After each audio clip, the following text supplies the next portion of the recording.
Number 1. Officer drags nurse out of the hospital.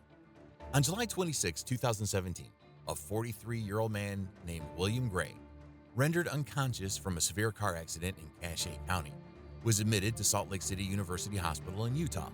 At the time, Alex Wubbles, a dedicated nurse since 2009, was attending to patients in the burn unit and was present when Mr. Gray was brought in. However, the situation took a distressing turn when the police entered the picture. Detective Jeff Payne, keen to test the patient's blood for any illicit substances, approached Nurse Wubbles with his request, but she declined, emphasizing that the hospital's rules required official authorization, especially in the absence of a search warrant from Officer Payne. Hi. Can you protect me? I've been threatened to be placed under arrest by this officer here. I'm trying to prohibit him from drawing blood on one of my patients who he does not have a warrant for. If things still keep going the way they're going, I'm arresting her We can't protect you. for interfering with a criminal investigation. Detective Payne didn't take this lightly and began to pressure Wubbles, even threatening to detain her. He accused her of obstructing a legal inquiry. Okay, this is coming from our leadership. Okay, and it's coming from mine. But I either go away with blood and vials or body in tow. And that's my only choices. What's up, Payne? This young lady right here, right now, is not free to go about her business.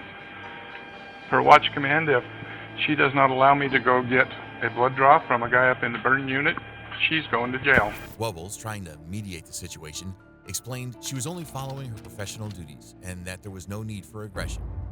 Yet Payne was in no mood to hear her out. I don't know why you have to be so awful and threatening. I'm not here to impede I'm you. just stating what will happen. We can both say that, sir. I'm just a nurse trying to protect the patients and do what my hospital has obligated me to do. Believe it or not, I'm trying to protect him too. Later on, Nurse Wubbles printed out a document that was signed between the hospital and the police department about the hospital's policy regarding patient blood draws. Hold on, Brad. So I printed this off. This is what I was told to print off. I have this. It says obtaining blood samples for police enforcement from patients suspected to be under the influence. This is something that you guys agreed to with this hospital. The three things that allow us to do that are if you have an electronic warrant, patient consent, or patient under arrest. And neither of those things, the patient can't consent. He's told me repeatedly that he doesn't have a warrant, and the patient is not under arrest. After Nurse Wubbles read out the document, Officer Payne again got confrontational, at which point her supervisor, Brad Wiggins, who was on speakerphone, stepped in. Am I fair to surmise that? Alex, you're not representing the person in the hospital. Yeah, Okay. Why is he continuing to blame you? I don't know. I have no idea why he's blaming me. I'm just representing. Why are you blaming the messenger, sir? She's the one that has told me no. Yeah, but sir, you're making a huge mistake right now. Okay. Threatening a nurse. Okay. No, we're done. No, We're done. You're under arrest. We're going. Put me under We're arrest. done. Sir, I have It's not okay! I said we're done. I have Okay. administration. She can sit in my car while we're coming. This is unnecessary, man. Wubbles was screaming and crying for help as she was pushed out of the hospital, thrown up against a wall and handcuffed. The hospital staff tried to talk down Payne, but nothing seemed to work. A few moments later, Officer Payne's watch commander, Lieutenant James Tracy, showed up and told the handcuffed nurse that their actions were completely lawful under the circumstances. What I'm telling you is we are not making a mistake, okay? I've done this for 22 plus years. I know what the law is when it comes to search and seizure. What you have done, because your bosses are telling you to, has been to prevent this officer who was called out to do a job to do his job. That's obstructing justice. Is this person, do you know, is this person a resident? So we're trying to get blood. I have no idea. I don't even know It's who another he is. problem, okay? So why are you involved in this? Because you don't I'm- have anything to do with it. Because I'm the charge nurse in the unit that he was admitted. My job is to help understand what we're supposed to do but and how. you're not trying to understand. You're trying to sell us something. That's all you're doing. Wubbles was detained for 20 minutes before being released without any charges. The incident was caught on Payne's body camera and the hospital cameras. The footage was released to the public thanks to Wubbles' lawyer, Kara J. Porter, sparking outrage all over. After a 35-day internal affairs investigation was launched just 24 hours after the incident, Salt Lake City Mayor Jackie Biskupski reported, saying that both Officer Payne and Lieutenant Tracy violated several department policies during their interaction with Wubbles. On October 10th, Salt Lake City Police Chief Mike Brown made the decision to fire Officer Payne. In a disciplinary letter, the chief wrote that Detective Payne's behavior was inappropriate, unreasonable, unwarranted, discourteous, disrespectful, and reflective of extremely poor professional judgment, especially for an officer with 27 years of experience, which calls into question your ability to effectively serve the public and the department. The department also made the decision to demote Lieutenant Tracy to a Police Officer 3 position, which is 2 steps down from his rank as lieutenant. Nurse Wubbles won $500,000 in a settlement between the University of Utah and Salt Lake City despite not even filing a lawsuit. Not only that, but she became a champion for nurses and used a portion of the settlement money she received to help people get body camera footage of incidents involving themselves. The patient involved, William Gray, died 2 months after the confrontation between the officer and the nurse. He had not been suspected of wrongdoing. A driver fleeing the police had crashed into Mr. Gray's truck, severely injuring Mr. Gray and killing himself. If you thought this story was crazy, wait until you hear the next one, where a Pinellas County deputy got pulled over for driving under the influence. Number 2, Florida deputy fired for DUI. On May 17, 2022, a Pinellas County Sheriff's deputy, Shelby Elise Canaglio, was fired after she was arrested on a drunk driving charge past midnight. The incident occurred late at night, at about 1 a.m., when Canaglio was pulled over by police at the intersection of 108th Avenue North and 4th Street North in St. Petersburg. When the officer approached her, Canaglio attempted to use her status as a Pinellas County deputy to talk her way out of the situation. I'm a Pinellas County deputy.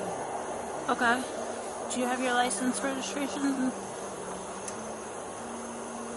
No? You don't? Do you have your ID on you? Do you have any weapons on you? No.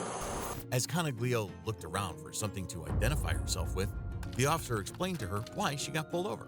I live right there. I get that, but I pulled you over because you were flying past everybody and you were cutting. No, I was just driving Okay, when the I was regular pulling way. behind you, at this point you were going like 56 and a 40. You were flying. No, I was not flying. I was just Do you have your going... registration with your name on it or anything? Well, this car is not mine, so... Okay. After looking around for a while, Canaglio finally found her driver's license and handed it over to the officer. The officer went back to her patrol vehicle to run it through the system. More police officers showed up at the scene, waiting for the first officer's direction on how to move forward with this traffic stop. A few minutes later, the officer returned from her vehicle and asked Canaglio to step out to the side of the road so she could conduct some standard field sobriety tests. Canaglio was extremely reluctant to perform the tests and tried to talk her way out of the situation, but it didn't work. The officer began listing off all the reasons why she believed that Canaglio was impaired and said that she wasn't going to let her off without finishing the investigation. No, you have to go over it again. I am showing what, exactly? You have bloodshot, watery eyes. You have slurred speech. You have a But strong I'm wearing odor. contact lenses? Okay. You have a strong odor of alcohol coming from your breath. But I'm wearing... I have... Okay. All right. As I said, I'm just conducting an investigation at this point. I want to give you every opportunity. You're saying that you're fine.